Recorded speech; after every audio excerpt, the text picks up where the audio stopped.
नमस्कार बंधुरा केमन आছেন সবাই। আমি কৃষ্ণা টোটাল কেয়ার বাংলা চ্যানেলে আপনাদের সবাইকে স্বাগত জানিয়ে শুরু করছি আজকের ভিডিও। আজকের ভিডিওতে আমি আপনাদের সঙ্গে শেয়ার করব Christmas special fruit cake recipe. যারা কোনোদিনও কেক তৈরি করেননি, প্রথমবার কেক তৈরি করবেন ভাবছেন, তাদের জন্য এই ভিডিওটি। আপনারা দেখে নিন আমি কিভাবে ফ্রুট কেক তৈরি করছি। ডিপ ছাড়া, প্রেসার কুকার ছাড়া, ওভেন ছাড়া আমি গ্যাসের চুলায় কড়াইতে করে এই কেকটি তৈরি করব। আর কেকটি কিন্তু আমি সম্পূর্ণ নিরামিষ তৈরি করব। যারা নিরামিষভোজী তারাও এই কেকটি তৈরি করে খেতে পারেন, এমনকি ঠাকুরের ভোগেও কেকটি কিন্তু আপনারা লাগাতে পারেন। যারা প্রথমবার কেক তৈরি করবেন বলে ভাবছেন তারা কিন্তু স্কিপ না করে সম্পূর্ণ ভিডিওটি দেখবেন, নইলে বুঝতে পারবেন না আমি কিভাবে কেকটি তৈরি করছি। তো চলুন বন্ধুরা, বেশি কথা না বাড়িয়ে আমি আপনাদের সঙ্গে শেয়ার করব Christmas special fruit cake recipe.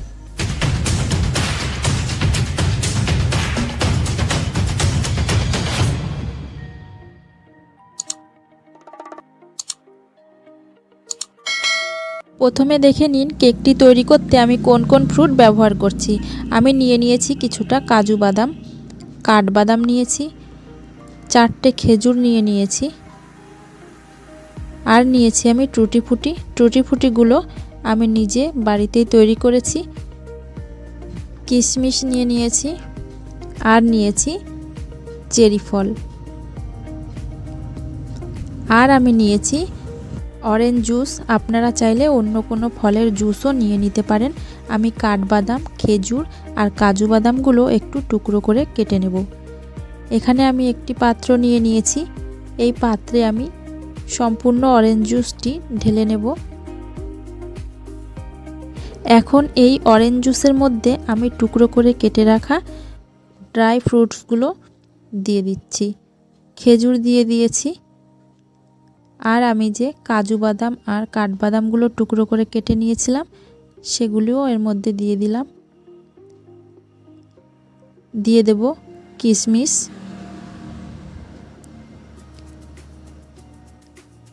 আর দিয়ে দেব আমি টুটি ফ্রুটি। আপনারা এখানে নিজেদের পছন্দের অন্যান্য ড্রাই ফ্রুটসও ব্যবহার করতে পারেন। এইভাবে সমস্ত ড্রাই ফ্রুটসগুলি অরেঞ্জ জুসের মধ্যে ভিজিয়ে 12 ঘন্টা মতো রেখে দিতে পারলে খুব ভালো হয়। আমি এখানে 4 থেকে 5 ঘন্টা এইভাবে ভিজিয়ে রেখে দেব, তারপর কেকটি বানানো শুরু করব। 4 থেকে 5 ঘন্টা পর আমি ফিরে এলাম। একটি পাত্র নিয়েছি। এখানে আমি সমস্ত উপকরণগুলি নিয়ে নেব। একটি চায়ের কাপ আমি নিয়েছি। এই কাপেই মেপে সমস্ত উপকরণ আমি নিয়ে নেব। একটি ব্যাটার তৈরি করে নেব কেক বানানোর জন্য। এই চামচে করে আমি 2 টেবিল চামচ নিয়ে নেব সাদা তেল।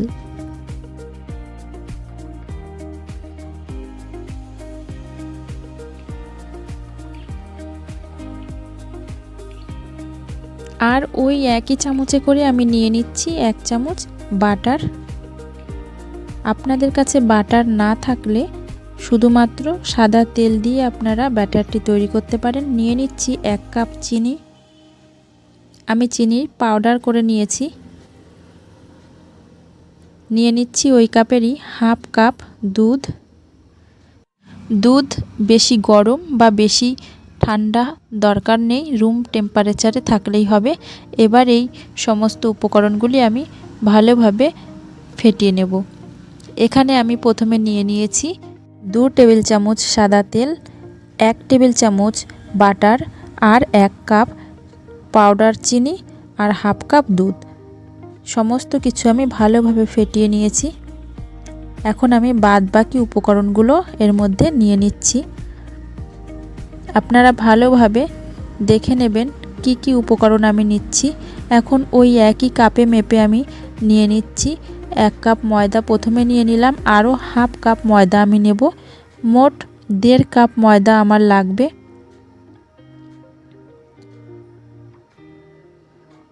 তো আমি 1.5 কাপ ময়দা নিয়ে নিলাম। এবার ওই কাপেরই 1 কাপ নিয়ে নেব পাউডার দুধ।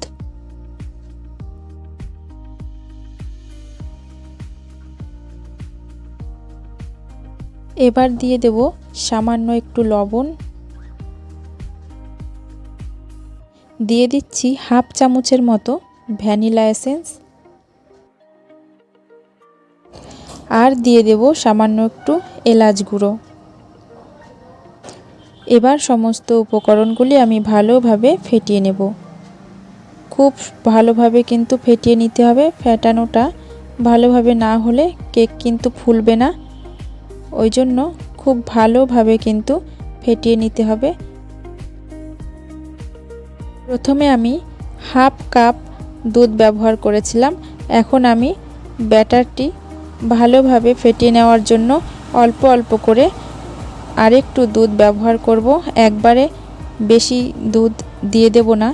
দেখুন আমি আরও হাফ কাপের মতো দুধ নিয়েছি, অল্প অল্প করে যতটা আমার প্রয়োজন হবে ততটাই আমি মিশিয়ে নেব। ব্যাটারটা যেন বেশি পাতলা না হয়ে যায়।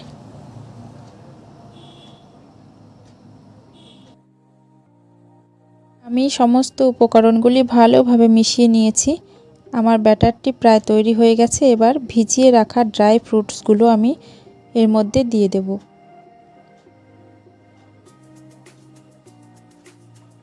তারপর আমি আবার ভালোভাবে মিশিয়ে নেব।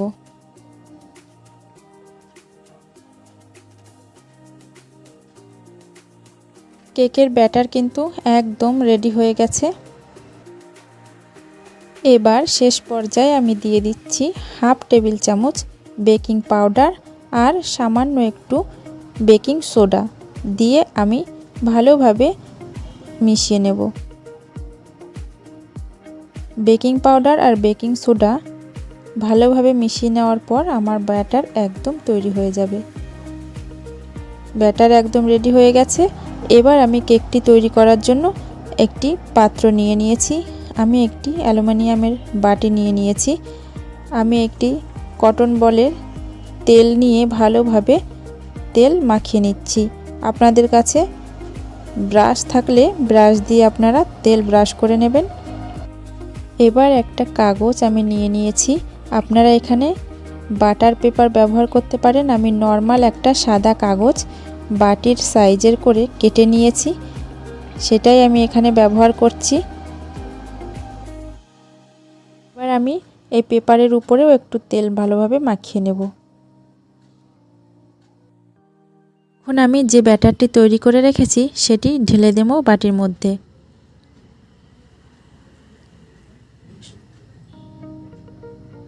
সম্পূর্ণ ব্যাটারটি আমি নিয়ে নিচ্ছি।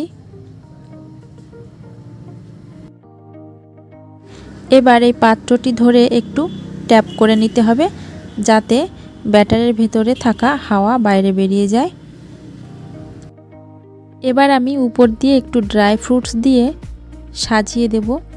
আমি কাজু বাদাম আর চেরি ফল ব্যবহার করব। আপনারা আপনাদের পছন্দের ড্রাই ফ্রুটস দিয়ে কেকটি সাজিয়ে নিতে পারেন।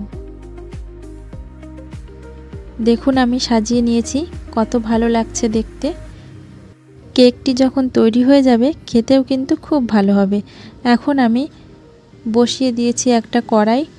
কড়াই প্রথমে খুব ভালো করে তাপ দিয়ে নিতে হবে। একদম হাই হিটে কিন্তু কড়াইটা বসিয়ে রাখতে হবে। যতক্ষণ না ভালোভাবে গরম হয়ে যাচ্ছে ততক্ষণ পর্যন্ত রেখে দিতে হবে। ভালোভাবে কড়াই গরম হয়ে গেছে। এখন এর মধ্যে আমি দিয়ে দিচ্ছি লবণ। যে লবণ আমরা রান্নায় ব্যবহার করি সেই লবণ আমি দিয়ে দিয়েছি। আপনারা লবণের পরিবর্তে বালিও ব্যবহার করতে পারেন অথবা শুধু স্ট্যান্ডের উপরেও বসাতে পারেন। আমি এখানে একটি লোহার স্ট্যান্ড নিয়ে নিয়েছি।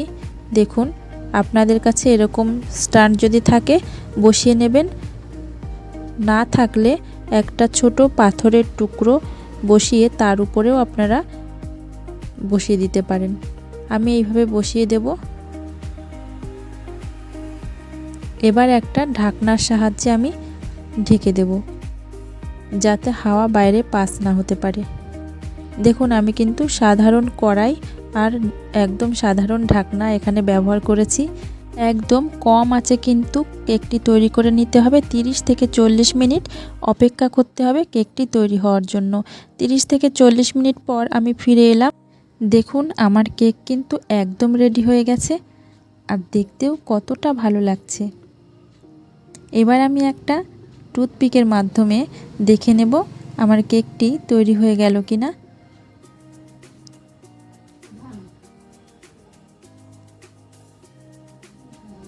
দেখুন কাঠির গায়ে একটু লেগে নেই, তার মানে আমার কেকটি একেবারে রেডি হয়ে গেছে। এবার একটু ঠান্ডা হওয়ার পর আমি আপনাদেরকে দেখাবো কেমন হলো আমার কেক। একটি ছুরির সাহায্যে চারপাশটা একটু ছাড়িয়ে নেব, তারপর প্লেটে তুলে আপনাদেরকে দেখাবো কেমন হয়েছে। দেখুন বন্ধুরা কত ভালো হয়েছে দেখতে, একদম দোকানের মতো লাগছে। আমি কেটে দেখাচ্ছি আপনাদেরকে কতটা সফট হয়েছে কেক, একদম নরম সফট লাগছে, অনেকটা দোকানের থেকেও ভালো হয়েছে।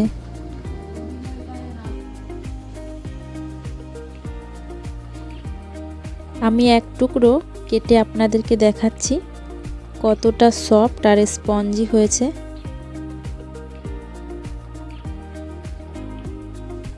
দেখুন বন্ধুরা আপনারা দেখতেই পাচ্ছেন কতটা ভালো হয়েছে কেক, কতটা সফট আর স্পঞ্জি।